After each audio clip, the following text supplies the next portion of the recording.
If students are not feeling well and they're not feeling safe, it's hard for them to focus. There are too many distractions. Students are feeling low. It's hard for them to focus on academics when they're thinking about their basic emotional safety. Post-pandemic, we saw a huge increase in the need. Our students who had a lot of anxiety and stress coming back to school and so forth. And so then the referrals just started spiking. Post-pandemic trends clearly showed that there was a rise in anxiety, depression, isolation. Our district every year administers a survey called the California Healthy Kids Survey. In that survey, we clearly saw that students were asking for this type of place here on campus. There's a lot of just sadness or family problems. We go from relationship problems to little things. They're learning how to communicate, whether it's with one another or with their parents. So there's a lot of just day-to-day, but also just bigger traumas that are happening also. Our district has some very specific goals around mental health, and so one of those priorities of fulfilling those goals was to have wellness centers at all of the secondary school sites. Our superintendent, Dr. Munshi, is the person who led the wellness center development in our district. She started with the middle schools, so in collaboration with district personnel, the middle school administrators, school counselors, and school social workers worked together to develop an equitable wellness center across our district that all our students could have access to.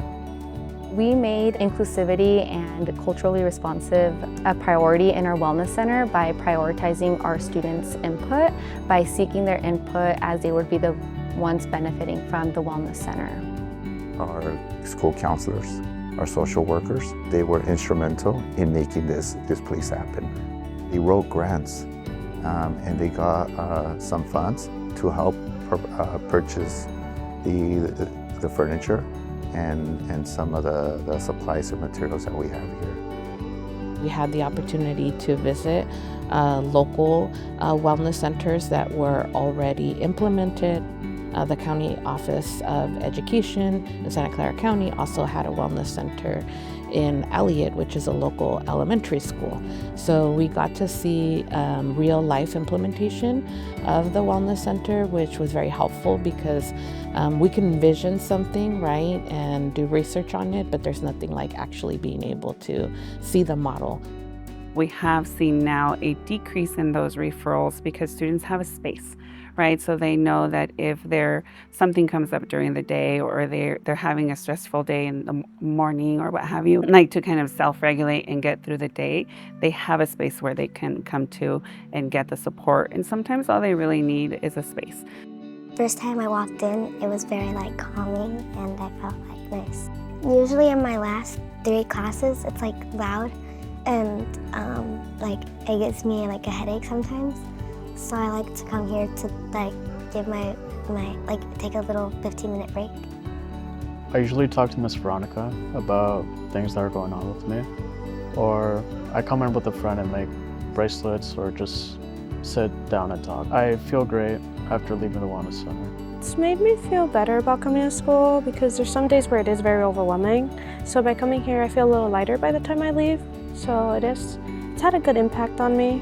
Having a wellness center on campus that is available to all students gives our students access to that social, emotional, and mental health support that perhaps they won't have access to outside of school.